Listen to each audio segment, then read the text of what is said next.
I went ahead and picked up $66 in junk silver from my silver dealer. Hopefully, we got some goodies.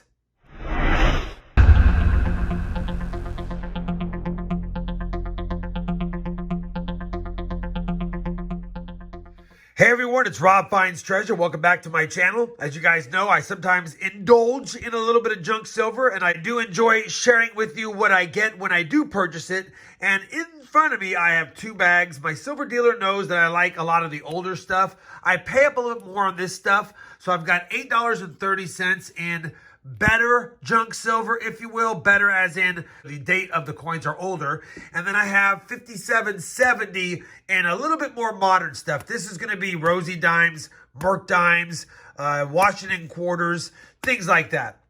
At the end of the day, I have $66 face value in front of me, and I figured I'd hunt it on film for you guys. Now, like I said, this is going to be a little bit better stuff. It's $8.30. We'll go through this second, but I'm curious to see if we have any better dates or any varieties on a lot of these George Washington quarters and on these Merc Dimes.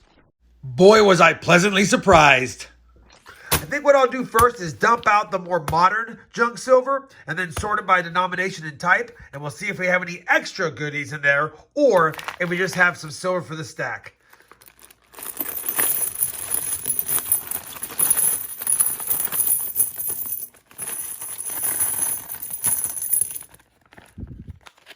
Man, a lot more in that bag than I thought.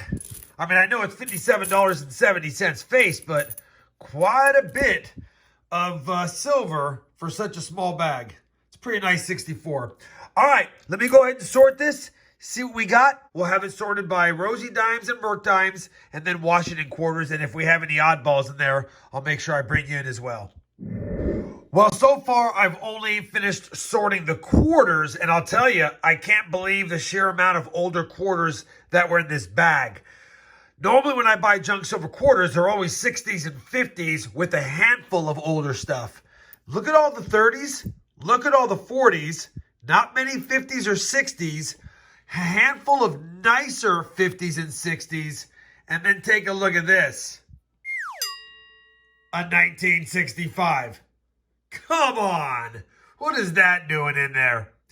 Either way, I am surprised at the sheer volume of 30s and 40s quarters, so I'm super excited to look for better dates and varieties in those years. Let me go ahead and get the dimes sorted next and hope there's no clad dimes as well. All right, we've got the dimes sorted. In the tubes are the Rosy Dimes. I'm not sure I'm going to check for any of the varieties in these because there's not that many, but I might look for better condition ones as well. I'll let you know at the end of the video if I decide to do that. But I will tell you that I did sort the Mercury Dimes, and it's another good assortment, just like the quarters. These are the teens, 20s, 30s, 40s, and then I always pull the 42s aside to check for that 2/1 for both the 42P and the 42D. That being said, during my sort, and I was going to bring it back, but I figured let's just knock it out, I did find a couple of pretty nice looking dimes for their age.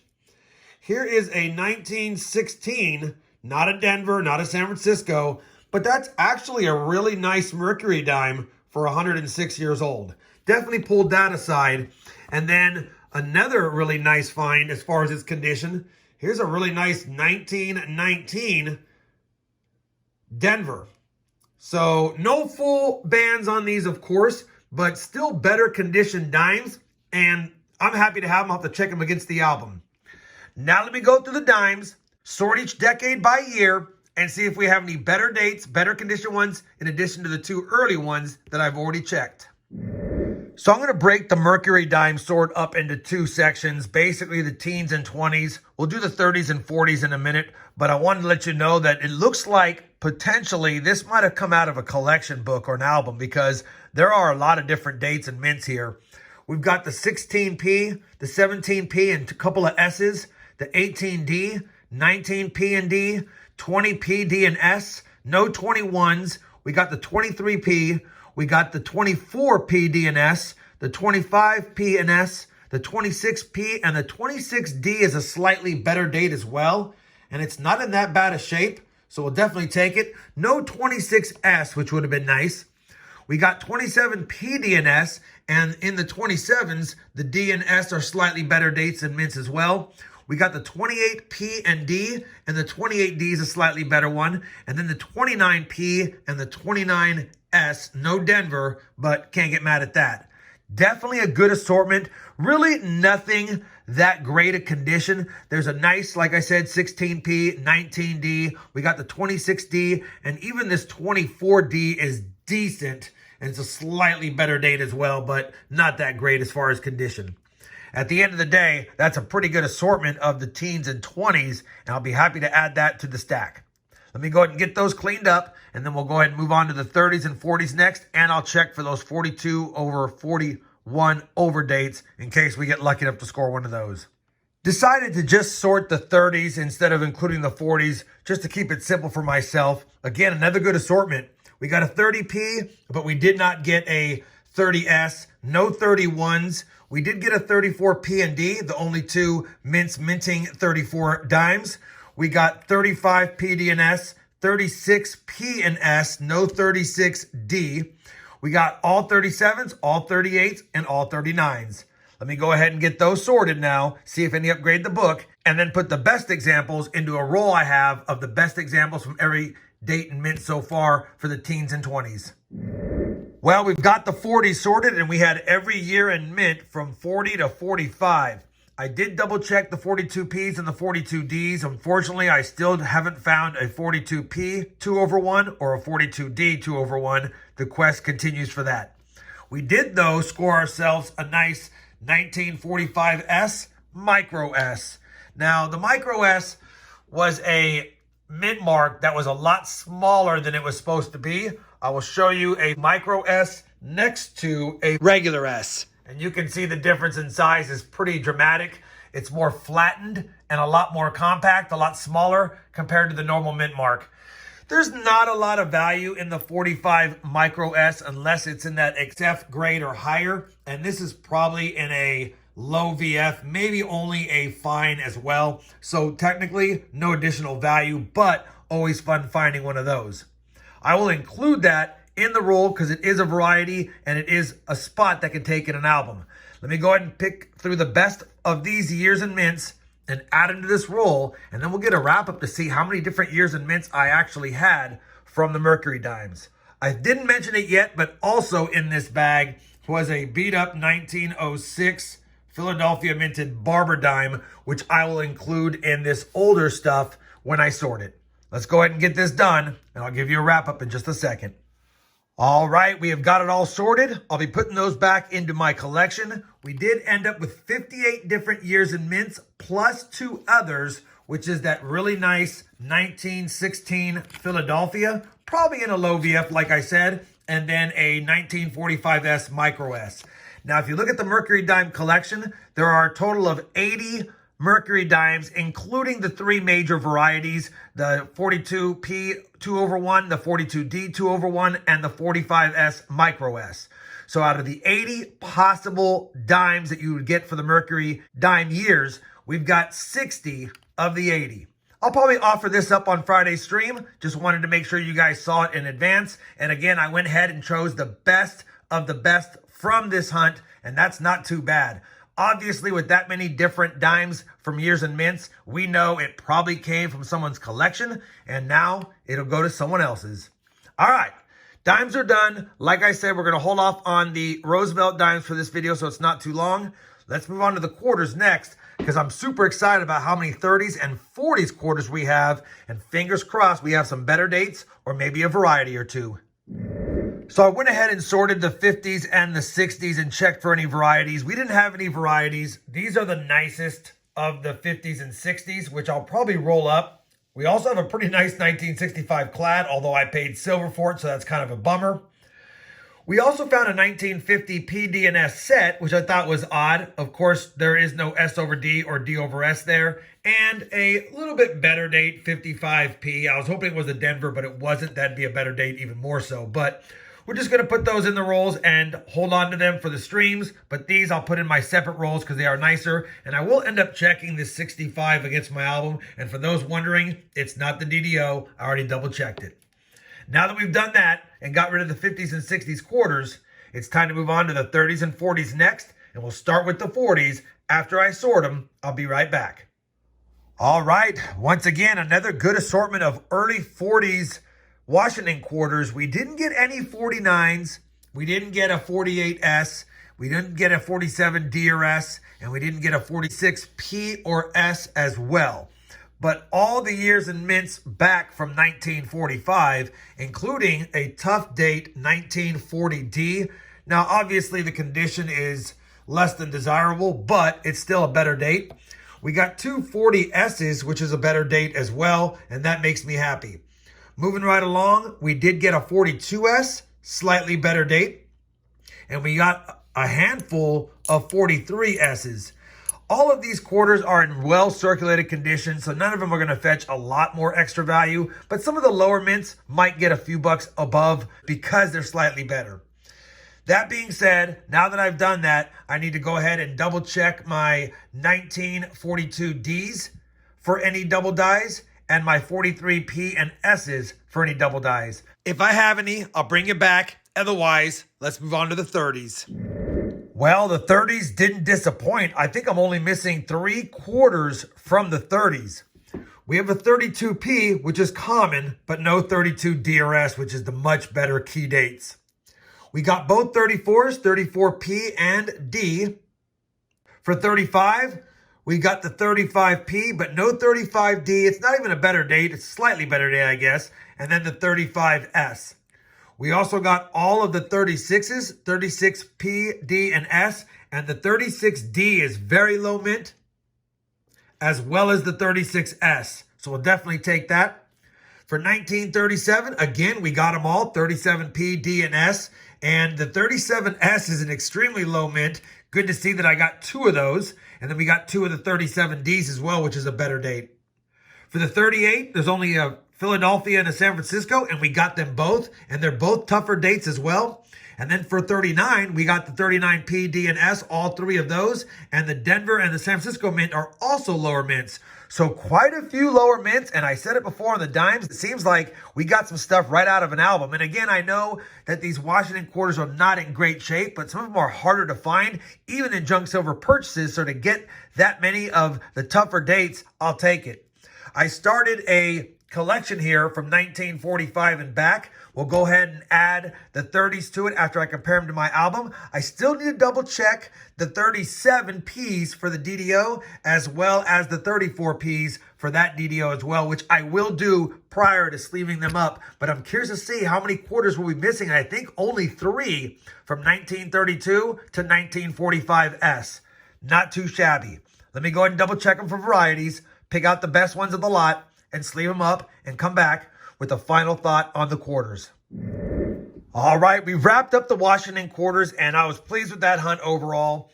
We took the 3rd best of these coins. Some of them are the 2nd best. 37D and S, better dates. 38P and 39D, better dates. Again, these conditions don't warrant much more than what you would normally pay, but they're tougher to find, so maybe someone might need them for their collection. As far as 1932 all the way through 1950, I decided to add the 46 through 1950s in here to almost fill the role. We have 44 of the minted 51 quarters from 1932 to 1950. So we're only missing 7 quarters in a lower set, if you will, a lower grade set, I should say. So that's not too bad. We're only missing the 32 D and S key dates, 35D, 47S, 48S, 49P and D. Only 2 of those are key dates, and maybe the 49 Philadelphia is a slightly better date as well. So we're missing 3 of the better dates. The other ones are pretty common. I'm surprised I didn't have them in my rolls as well. At the end of the day, that might make a pretty good set or a starter set for someone, and these might be for someone who just needs some spot fillers for a book that's near complete as well. Now that we've finished the quarters, it's time to move on to the goodie bag and see what else we got. Let me dump it out, and we'll sort it next.